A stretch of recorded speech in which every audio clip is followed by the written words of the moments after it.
ছোটবেলায় যখন আমরা আদর্শ লিপিতে ওতে ওল পড়েছি তখন কিন্তু বুঝতে পারিনি ওল কচু যে এত মজা। এখন বড় হয়ে রান্না করে খেয়ে বুঝেছি কত মজা যে এই ওল। আসসালামু আলাইকুম, সবাই কেমন আছেন? আশা করি আল্লাহর রহমতে সবাই ভালো আছেন।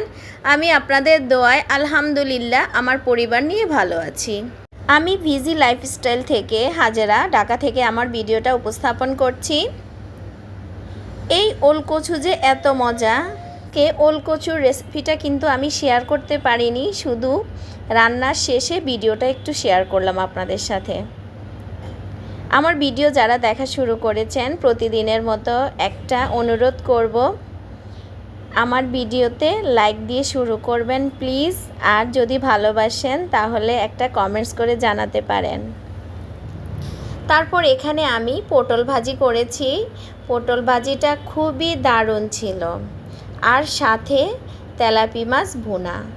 ইলিশ মাছে কাটা, তাই আমার মেজো ছেলে আর ছোট ছেলে খেতে চায় না, তাই আমি ওদের জন্য তেলাপি মাছ ভুনা করেছি। তেলাপি মাছে একটু কাটার পরিমাণটা কম থাকে আর খেতেও ভালো, এজন্য তেলাপি মাছ ভুনা করে নিয়েছি। আপনাদের সাথে কথা বলতে বলতে এখন আমি দুপুরের আয়োজনে চলে আসলাম। এখানে আমি তেলাপি মাছ ভেজে নিচ্ছি আর অন্য সাইডে আমি পটল ভেজে নিব। তেলাপি মাছে আমি হলুদের গুঁড়া, মরিচের গুঁড়া আর লবণ পরিমাণ মতো দিয়ে এখন ভেজে নিচ্ছি। আর অন্য সাইডে আমি পটলে হলুদের গুঁড়া, মরিচের গুঁড়া আর লবণ দিয়ে ভালোভাবে মেখে এখন ভেজে নিব। পটল রান্নার চেয়ে কেন জানি ভেজে খেতেই বেশি ভালো লাগে। আপনারা কে কে আমার মতো পটল ভাজি খেতে পছন্দ করেন অবশ্যই কমেন্টস করে জানাতে পারেন। পটল ভাজিটা খেতে খুবই ভালো লাগে। তারপর কার কি অবস্থা, সবার চ্যানেলের কি অবস্থা? আমার চ্যানেলের অবস্থা খুবই খারাপ আপুরা, আমার জন্য সবাই দোয়া করবেন আর একটু ভালোবাসা দিবেন। আপনাদের ভালোবাসা পেলে আমি অনেকটুকু এগিয়ে যেতে পারবো। তারপরে মাছগুলো ভালোভাবে উল্টিয়ে পাল্টিয়ে নিচ্ছি। তেলাপি মাছটা একটু সাইজে বড় ছিল, আর তেলাপি মাছ বড় নিয়ে আসলে কেন জানি মাথাটাই বেশি বড় হয়।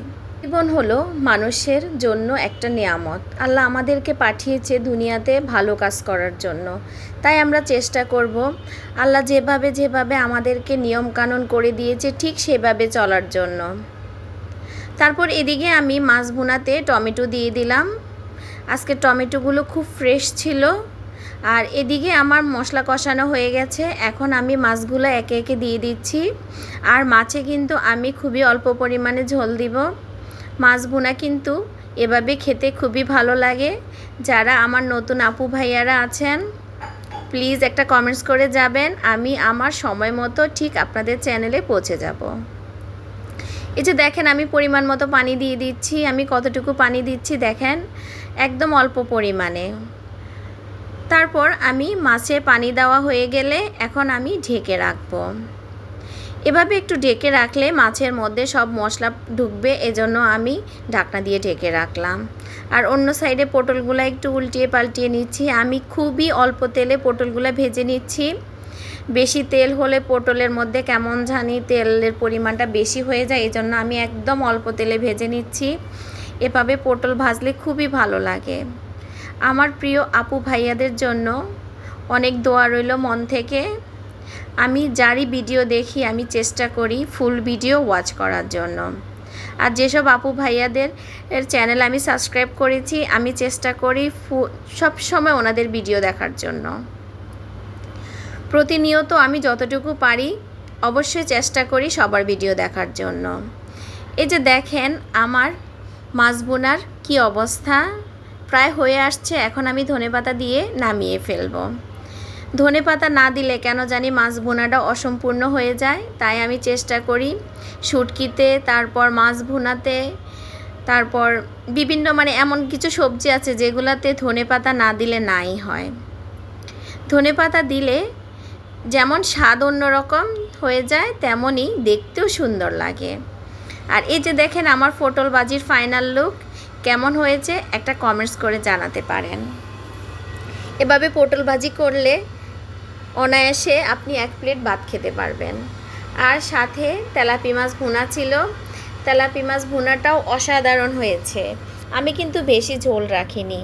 আমি সব সময় চেষ্টা করি এভাবেই রান্না করার জন্য। আমার বাচ্চারা এভাবে খেতে পছন্দ করে। তারপর একটা কথা বলবো আপনাদেরকে, যারা আমার চ্যানেলে নতুন আসছেন সাবস্ক্রাইব করে প্লিজ আপনারা একটু অপেক্ষা করবেন। আমি আমার সময় মতো ঠিকই আপনাদের চ্যানেলে চলে যাব। হুটহাট করে সাবস্ক্রাইব করে আবার হুটহাট করে চলে যাবেন, তাহলে আপনার চ্যানেলেরও ক্ষতি, আমার চ্যানেলেরও ক্ষতি। তাই জেনে শুনে আপনি নিজের ক্ষতিও করবেন না, আমার ক্ষতিও করবেন না। আর এই যে দেখেন আমার ওলকচু রান্নার ফাইনাল লুক কেমন হয়েছে অবশ্যই বলবেন। আর কোন কোন আপুর খেতে মন চায় আমাকে একটা কমেন্টস করে জানাতে পারেন। আমি কিন্তু এই ওলকচু দিয়ে 1 প্লেট ভাত খুবই মজা করে খেয়েছি। আজকে মনে হয় ভাতটা একটু বেশি খেয়ে ফেলেছি। সবার জন্য মন থেকে অনেক অনেক ভালোবাসা রইল। আর যারা এতক্ষণ আমার ভিডিওর পাশে ছিলেন সবাইকে অসংখ্য ধন্যবাদ। আসসালামু আলাইকুম। আল্লাহ হাফেজ সবাইকে।